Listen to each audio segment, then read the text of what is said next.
Hello everybody, welcome to another true review. Today I'm bringing you Nevermind on the Xbox One. It's currently available in the US marketplace for $19.99. It's got a very limited European release. It's available in Germany and Russia due to ratings restrictions currently. They're available in a few South American regions also.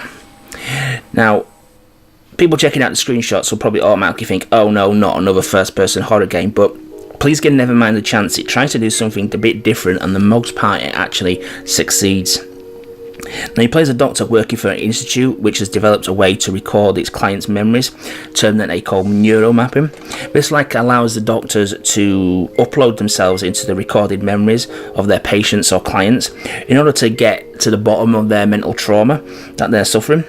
Now, whether this be a repressed childhood memory, a war veteran suffering from PTSD, or someone afflicted with like a disease or Alzheimer's, then the scenarios it presents you with are very, very different from one another. Now, each scenario provides you a real-world setting from the client's minds, which is kind of based in reality, but also because there is some distress there or mental anguish there, there's the reality is warped, and it's tailored in a way where it's to deceive you, because obviously the reason the doctor is going into the memory of his client is to get to the bottom of their problems. If it was obvious what the problem was, then the memory would just be a straightforward memory which we can just recall. But because it's warped and twisted and there may be false memories thrown in there, it's up to you as the doctor to actually figure out what's true, what's not true, and get to the get to the bottom of this person's mental demons. Now, originally the game was designed to work on PC, and it had a unique feature called biometric feedback, which reacted to the player's pulse rate and onto the screen, and the environments deteriorated, and there was more like on-screen effects going on. That feature unfortunately hasn't made it to the Xbox, which is a shame. Developers said they do believe it is feasible, but there are barriers currently in the way. Now, whilst that would have been a fantastic feature to include in the game for the Xbox, it doesn't really detract that much, because it still presents a great representation of the troubled minds of the clients that you're going into. Now, each scenario starts you off in a hub-like area, which you revisit several times during the memory. It's also the home to the photo board, which is quite important to the actual way the game flows. You're tasked with finding 10 photographs in each memory, 5 of which are genuine memories and 5 of which are there to deceive you and throw you off the scent, which is what's clouding the client's recollection of the event that you're trying to get to the bottom to. Now, once you've got all 10 of these, you go back to the hub area and you have to decide from the descriptions of each photograph and what you witnessed during the course of the scenario what has actually transpired and what is actually reality and what is actually just been made up to block out the reality from the client's mind. 5 of the photographs are correct, which you have to arrange in the correct order to successfully complete the case. Now, in the most part, you're safe to explore the environments at your leisure. However, on a few occasions, there are instances where, in terms of kind of like video games terminology, that you can die in the game.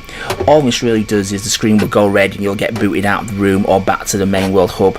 You lose no progress whatsoever if you was in the middle of a puzzle or middle of collecting objects in the room. Everything that you've done beforehand will be still present there, so you lose very, very little progress. Now, the environments do a decent job at providing some disturbing imagery and surreal situations which will affect each player differently as they play, and it doesn't rely on cheap jump scares, which a lot of lesser games of the genre actually go to far too often. It tries to shy away from that. While there is a few in there, they don't do it every second, like every corner or every door you open.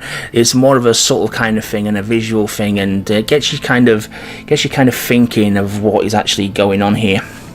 I mean, my personal favourite level was the third real case, of which there's 4 real cases and 1 training exercise.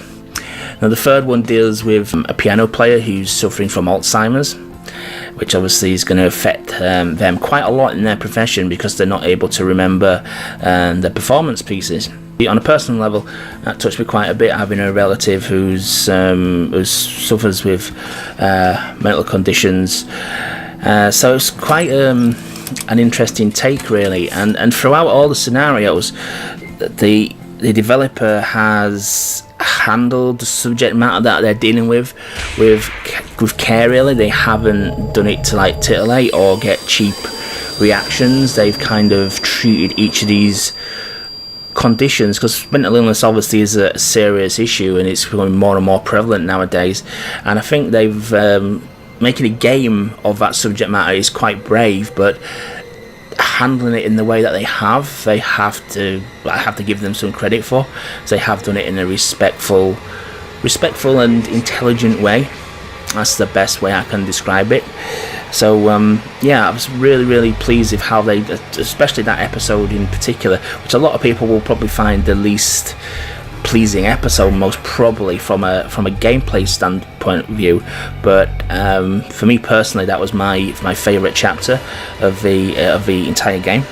Now, graphically, obviously, with it being an indie game, it's a good standard graphically, but it doesn't by any means push the Xbox to its limits there. It does a good job at representing the environment, especially some of the more surreal environments that you get thrust into, some of the more fantasy landscapes which the clients have developed and created in their own minds there are really done well. And there's a kind of like a nice balance between real world representation and bits of it being slightly warped to fit the client's actual condition.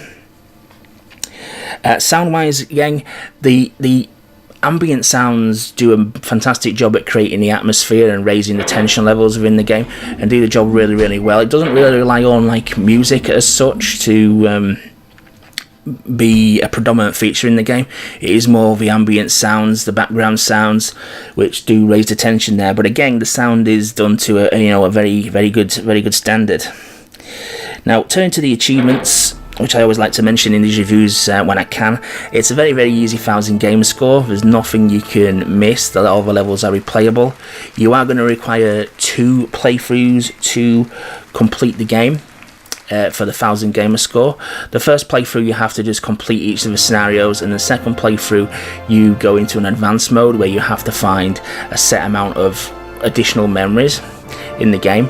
None of these are too difficult to find, and like I say, you can't miss them as such, so if you do miss one, you can just replay it. You're not going to add any additional gameplay time on to your playthrough if you are just going for it for achievements, which would be a shame really, because it is, like I say, it is a very deep and involving story that the developers are trying to tell here. So overall, Nevermind, I really enjoyed. I think it's one of the best first-person horror games on the Xbox One, without a shadow of a doubt there, and probably one of the better ones on the PC platform as well, because there's an awful lot in that genre which are, let's say, not a very good standard. I think it brings together some thought-provoking situations with decent visuals, decent atmosphere created. The biggest question with this game, though, is are you willing to pay $20 asking price for a very short experience? Because in terms of runtime, you are looking at probably a 3 to 5 hour game, depending on how fast you progress through the content there, with very little replayable value after you have completed the initial scenarios. But nevertheless, it's still a fantastic experience. It's definitely one to pick up when it definitely comes on sale, but I would say I'm more than happy to pay the $20 asking price for a game such as thought-provoking as this. Really, I think they've done a bang-up job really, and handled, like I say, a difficult subject matter in a really professional and considerate way, and still managed to make an entertaining experience, which, like I say, does make you think. Yeah, really good, really enjoyed it. 4 out of 5. Thanks for watching, guys. I'll catch you in the next video.